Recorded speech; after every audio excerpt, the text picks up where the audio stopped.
You're still waiting for AHPRA registration? In this case, you can start applying for the full skill assessment with ANMAC now. You have to choose which ANZSCO code that you would like to apply for, and that should be related to your work experience. So mostly skill assessment is used for skill visa, so that includes what if I don't have work experience when applying for the skill assessment. Last month, they invite the nurses and midwife at the minimum of Hello everyone, welcome back again to my channel. You are with me again, Julia. If you don't know me, I am an overseas qualified midwife that migrated to Australia. I started create this channel to share with you all of how to become a midwife in Australia. Feel free to check out in my midwifery playlist at the top corner here. A month ago, I received some interesting questions from you guys regarding the skill assessment with ANMAC. So today, I'll explain about it in more detail to help you understand more and see a clearer picture and know what you are doing regarding the skill assessment process. Skill assessment is an evaluation of your qualification and your work experience for migration purposes and for some visa subclasses, mostly for the skill visa. We'll talk about the visa later in this video. So ANMAC stands for Australian Nursing and Midwifery Accreditation Council. So ANMAC is the skill assessing authority to assess the skill of nurses and midwives. Currently, there are two types of skill assessment. The first one is called modified skill assessment, and the second one is called full skill assessment. Previously, there are the third one as well. It's called modified plus skill assessment, but after the 1st of July, ANMAC reduced to 2. Alright, so we talk about these two. So the first one, modified skill assessment, mostly nurses and midwives apply for this one because it's for anyone who have the registration in Australia or New Zealand. But the second one is called full skill assessment. So full skill assessment is for anyone that currently have a registration in these 7 countries, including Canada, the UK, the US, Ireland, Spain, Hong Kong, and Singapore. So if you are currently have the registration in this one of these countries, you can apply for the full skill assessment if you are still working on the process to get the AHPRA registration.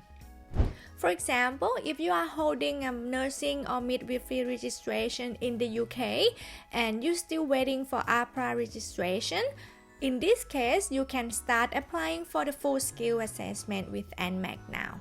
Alright, however, in my opinion, this is just my opinion, I feel like you can also wait to get the AHPRA registration and then apply for the modified skill assessment later because it is cheaper and also require less documents. This is just my opinion. Alright. So ANZSCO stands for Australian and New Zealand Standard Classification of Occupations. So this code is to classify your occupation based on your work experience. When you apply for the skill assessment with ANMAC, you have to choose which ANZSCO code that you would like to apply for, and that should be related to your work experience. And here is the list of the code.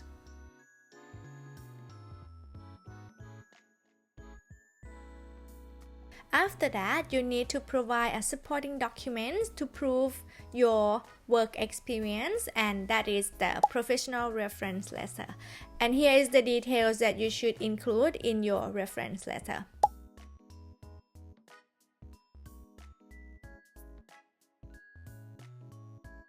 Also, feel free to check out in my previous video about the skill assessment as well. So I did mention some more details regarding the reference letter that required by ANMAC and the Home Affairs. Alright.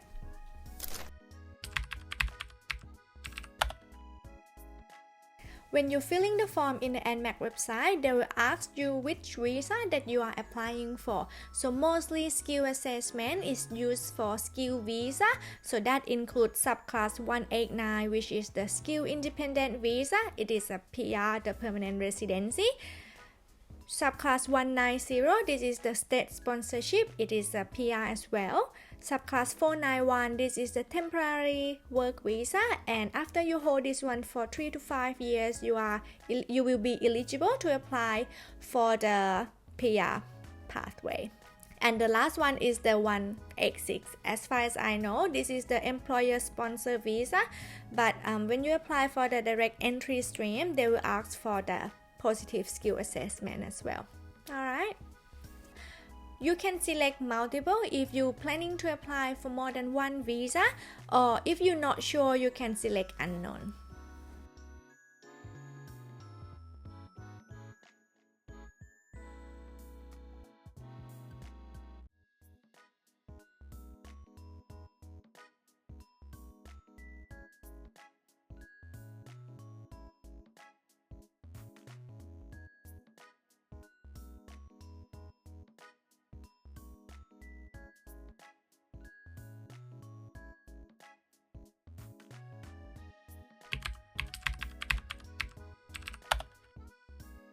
What if I don't have work experience when applying for the skill assessment? I would say it's okay. If you don't have one, you just won't get point when you apply for the skill visa. Let's say, as an overseas, if you have less than 3 years of experience, you get 0 point. If you have 3 to 5 years of experience, you get 5 points. If you have 5 to 8 years of experience, you get 10 points.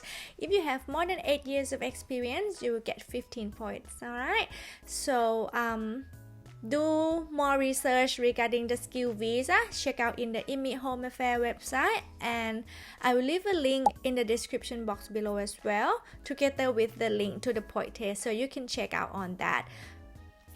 Basically, they need 65 points as a minimum, so if you already have 65 points without the work experience, I don't think you need to worry, but that depends on other conditions as well. The more points that you have, the more chance that you will get invitation. And not long ago, just last month, they invite the nurses and midwife at the minimum of 80 points. So if you can try to reach 80 points or above, you get more chance to get invited. Alright.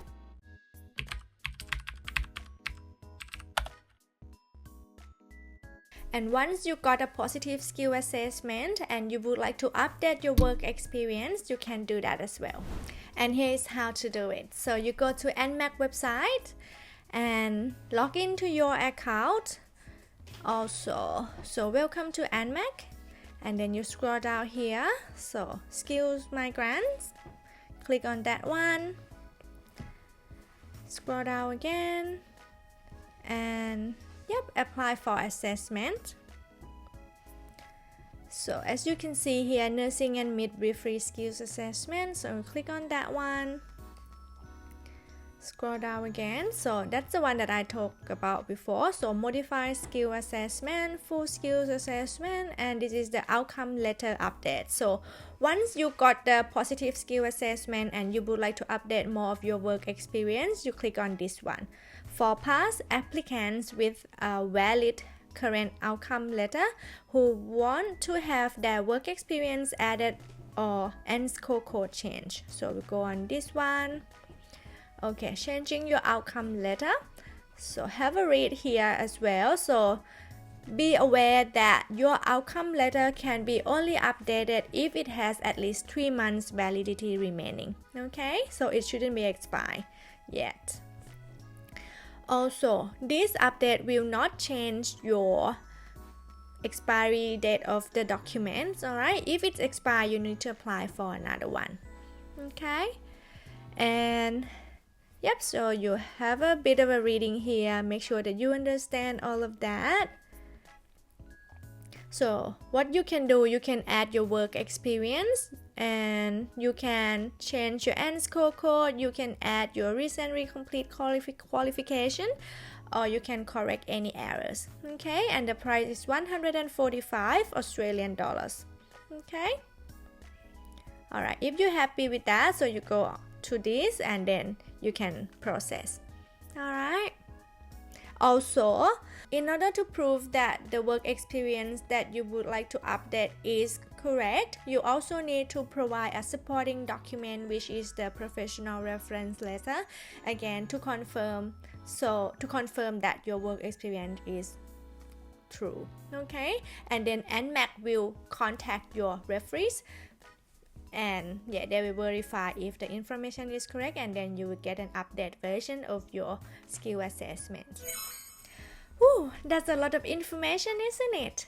So hopefully this video can help you to understand more about the skill assessment process with ANMAC and help you to see a clearer picture about this process as well. So thank you so much everyone for watching until the end. Feel free to leave your questions in the comment down below if you still have any other questions that I haven't answered in this video, and I will try to get back to you as soon as I can. Don't forget to give me a thumbs up if you like it. Subscribe to my channel as well. I would be really appreciate that. And thank you so much again for watching, and I will see you in the next video. Bye for now.